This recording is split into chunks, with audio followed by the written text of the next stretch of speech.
It was a record of battles, a heavily game continuing on for many years, a game between the demon lords and the heroes, with supremacy over the planet hanging in the balance. But to Velgrynd the Flame Dragon, it was a game with no meaning. She had no interest in it, nor did she care who won in the end.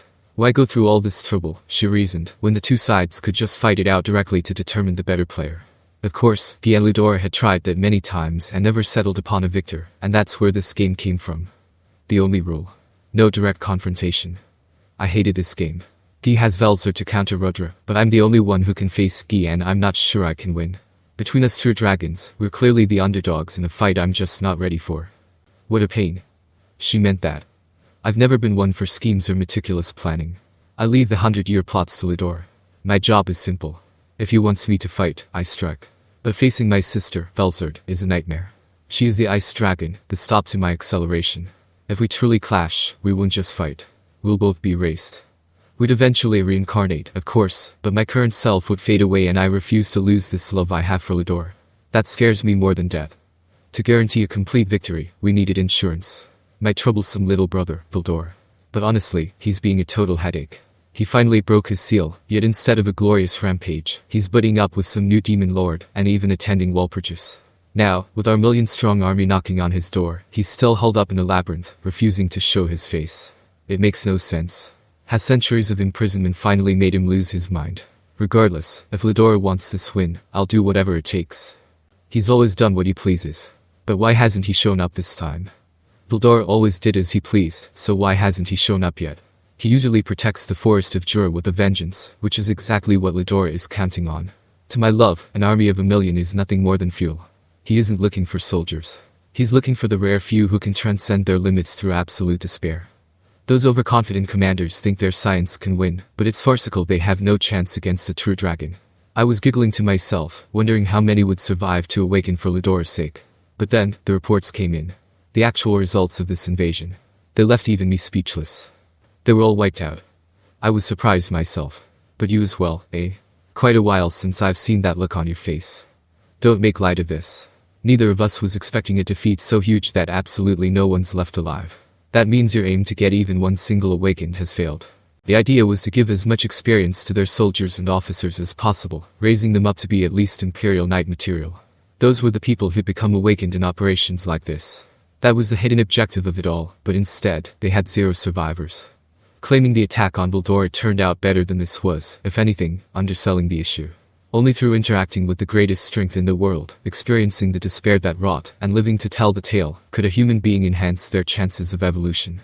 That was why they organized this gigantic army for the invasion, but if nobody survived, then it was all for naught. As if that wasn't enough, all the Imperial Knights they had sent on undercover missions into the forest had gone silent as well. They had consumed a large number of valuable game pieces in this major loss, with no gain in return. Well, that's how it goes. One look into Ludor's frustrated eyes, and my anger vanished. I didn't care about losing 1,000,000 soldiers, they were just failed experiments. But anyone capable of wiping out an entire Imperial army is a threat we can't ignore. We need to find out exactly who did this, and we need to do it now. Do you think he did it again? Velgrynd asked, regaining her composure. Vildor supposedly wiped out 20,000 in Farmus, so I expected a total bloodbath when our 1,000,000-strong army entered his forest. Ludor already saw the outcome, and I figured my little brother was just hiding his aura growth. That honestly makes me proud, even if he is a handful. We absolutely have to recruit him to our side before Guy gets his hands on him. But the reports tell a completely different story. He didn't. Amazingly enough, not even I am able to gain much in the way of detail. Ludor told Velgrynd everything he knew, the major failures of the opening battles. The legions entering the labyrinth who still hadn't been heard from. The awe-inspiring magic that wiped out the rest of their forces. And Caligulio's awakening in the final battle. That and the exact way the armored corps found themselves defeated, as if he was there to watch it himself. You're kidding me. It's true.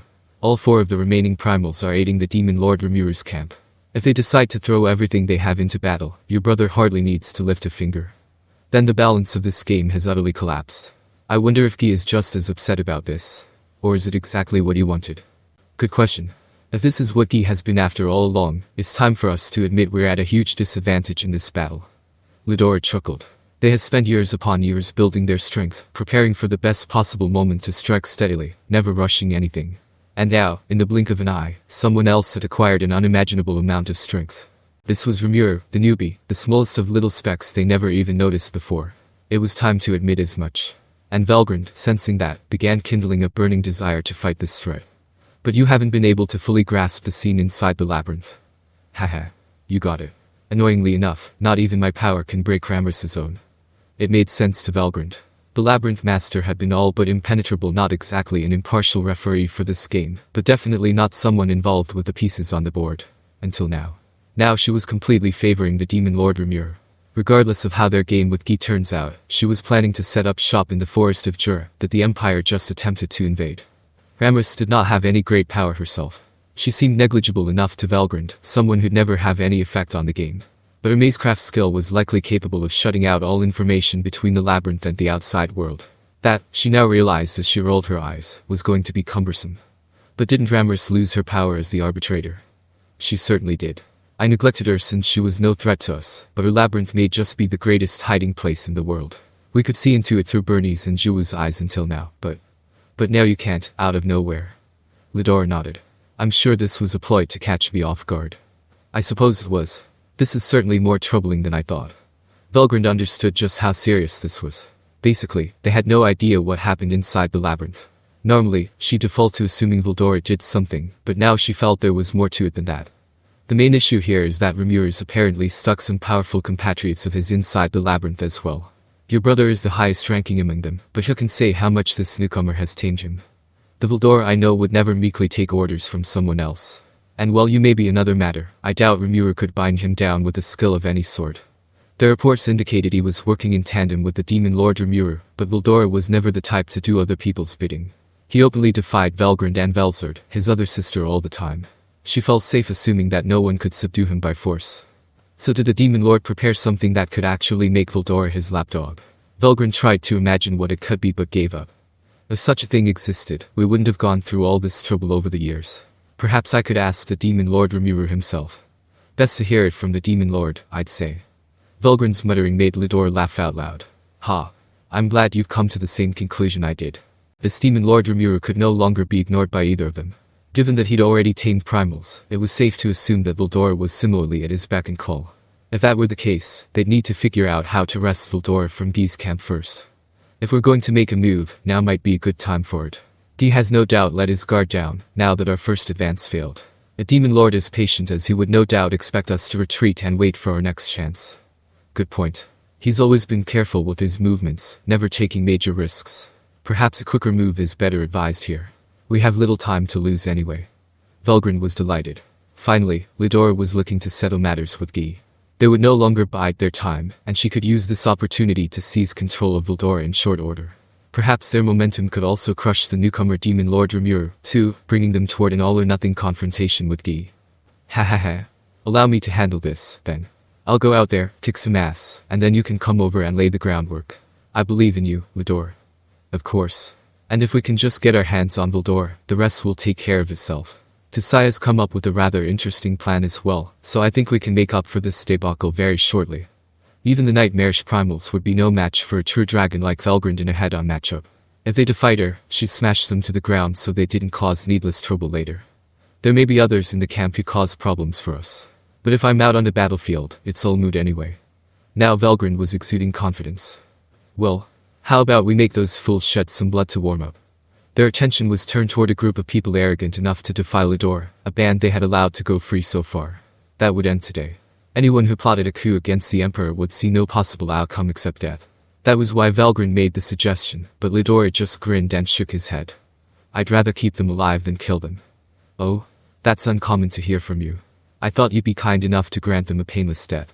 No, I need them for Tensura's proposal, you see. He was hoping to set off another big battle over here, in order to attract Guy's attention. Rather like Kondo, isn't it? I'd never even think about using Imperial traitors against our enemies. Don't like it. Well, I wouldn't call Tensura's plan very humane, certainly.